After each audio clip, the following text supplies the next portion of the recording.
Television actress रतन राजपूत, जो कि पटना की ही रहने वाली हैं, वो सुशांत के घर पर उनके पिता से, उनकी बहनों से मिलकर आईं। रतन राजपूत ने अपना एक्सपीरियंस एक वीडियो के जरिए शेयर किया। एक्ट्रेस ने सुशांत के परिवार वालों से मिलकर उनकी हालत के बारे में क्या कहा, जरा ये सुनिए। हाय,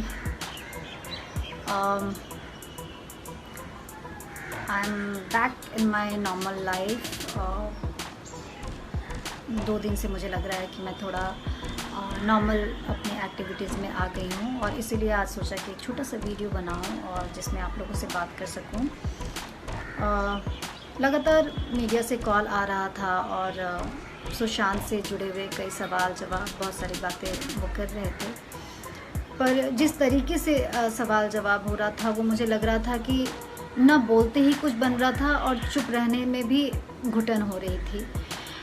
अगर कुछ बोला जाए तो एक ही बात हो रहा था कि लाइमलाइट में आने के लिए सब लोग बात कर रहे हैं, आप बहती गंगा में हाथ धो रहे हैं। इस तरह की बातें जब हो रही थी तो लगा कि अभी बात करने का टाइम नहीं है और समझ भी नहीं आ रहा था कि क्या बात करूं। शायद इन सब के बारे में तभी बात हो सकता है जब आप इमोशनली इन सब चीज़ों से निकल चुके हों और थोड़ी बैलेंस्ड हो चुके हों। अभी तो सिर्फ़ और सिर्फ ऐसा लग रहा है कि इस सदमे से कैसे उभरा जाए। और ये ताज्जुब की बात है कि जब मैं सुशांत के घर गई अंकल से मिलने, तो मैं बहुत ही घबराई हुई थी कि मैं क्या बात करूँगी, कैसे उनको क्या हिम्मत दूँगी। एक नर्वसनेस थी घर जाने से पहले। लेकिन जब मैं परसों घर गई तो मैंने गौर किया कि मैं वहाँ जिस हिम्मत देने की बात सोच रही थी और जो नर्वसनेस थी वो सब कुछ ख़त्म हो गया था। और अंकल से मिलकर ऐसा लगा कि मैं उनसे हिम्मत पा रही हूँ। तो ऐसे में क्या ही आप बात करोगे और क्या ही हिम्मत दोगे। लेकिन uncle, I don't know, he is different soul. इतने स्टेबल, इतने शांत, पता नहीं अनकहा कुछ कहते हैं वो, जैसे उनकी पूरी एनर्जी ही पूरी डिफरेंट है। दीदी से मिली, मुझे लगता है कि मैं वहाँ हिम्मत लेकर आई हूँ और ये समझ लेकर आई हूँ कि ज़िंदगी में उतार चढ़ाव आते रहते हैं। ऐसे बड़े बड़े घटना के बावजूद ज़िंदगी कैसे अपने आप चलती है और आपको चलाना पड़ता है। और अंकल को देखकर सच में अंदर से कुछ चेंज हुआ है और मैं नॉर्मल लाइफ में काफ़ी स्ट्रांग फील कर रही हूँ। मुझे लग रहा है, मैं बीच में काफ़ी वीक फील कर रही थी कि मैं जो मुझे लगता है जो मैं हूँ वो मैं नहीं हूँ, ऐसे वाली फीलिंग आई थी। बट आई एम बैक और मैं वहाँ सिर्फ एक ही शब्द कह पाई। मुझे लगता है कि सिर्फ इतना ही कि अंकल, मैं हमेशा पटना आती हूँ और मैं जब भी आऊँगी आपसे मिलने आऊँगी। और ये सच है, मैं साल में एक बार पटना आती हूँ। मुझे अपने घर, अपने परिवार से मिलने के लिए, यहाँ मुझे एक अलग एनर्जी लेने के लिए मैं यहाँ आती ही रहती हूँ। तो I know now whenever I will come I will meet uncle. और मीडिया से कहना चाहूँगी कि हर चीज़ में वो एक जो सवाल पूछते हैं कि आप क्यों नहीं जा रही हैं, आप कब जा रही हैं, उनको ये कहना चाहूँगी कि ये मोमेंट बहुत ही पर्सनल होता है, ये बहुत ही कनेक्शन ही अलग होता है। हर चीज़ के लिए मीडिया को बताना या मीडिया को उसका प्रूफ देना, ये थोड़ा ऑड है। जो भी वो एक्सपेक्ट कर रहे हैं, इट्स नॉट पॉसिबल। लेकिन मैं आप लोगों को ये ज़रूर बता रही हूँ, जो मुझसे जुड़े हुए हैं उनको बताना चाह रही हूँ कि मैं पहले से काफ़ी बेटर हूँ और उस बेहतरी का जो कारण है वो अंकल हैं। उनसे मिलकर मुझे बहुत हिम्मत मिला और उनसे जो हिम्मत मिला है वही हिम्मत मैं अपनी माँ से शेयर कर रही हूँ, क्योंकि मॉम सच में बहुत ज़्यादा स्ट्रेस थी और दुखी थी। मेरे जाने के नाम से परेशान हो जा रही थी। बहुत पैनिक वाला माहौल था। हो सकता है सब लोग ज़िंदगी में आगे बढ़ जाएंगे, बढ़ते ही हैं, लेकिन जो पेरेंट्स हैं उनके मन में एक घबराहट, एक चिंता, उसका जो लेवल है वो बढ़ गया है। तो हम लोगों ने ये फील किया कि जो बीच में प्रॉब्लम है वो है कम्युनिकेशन।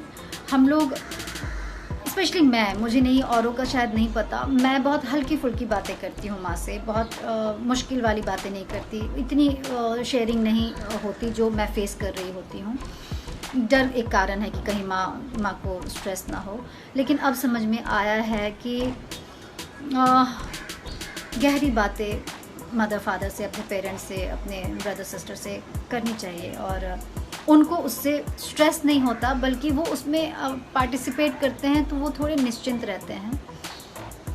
और मेरी माँ ने कहा कि तुम बच्चे लोग बहुत कमज़ोर समझते हो हम पेरेंट्स को, लेकिन ये भूल जाते हो कि तुम लोग की परवरिश हमने की है, तुम लोगों से जुड़े हुए बचपन में ऐसी घटनाएं हैं जो तुम लोग को शायद याद नहीं होगा, लेकिन हम लोग वो हैंडल करते हैं।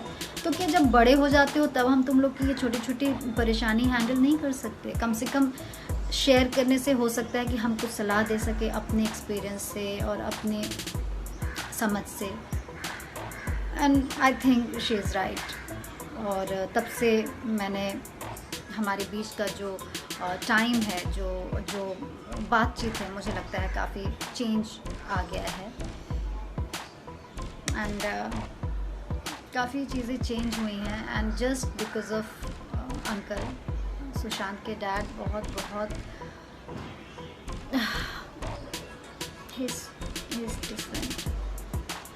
वो जो पेन है और जो उनकी अनकही जो एक एनर्जी बातें हैं, वो बिल्कुल आपको एनर्जी से जीवन में होपफुल करके भर देती हैं। आपको वो निराश नहीं करते, बल्कि आपको पॉजिटिविटी देते हैं, पता नहीं कैसे।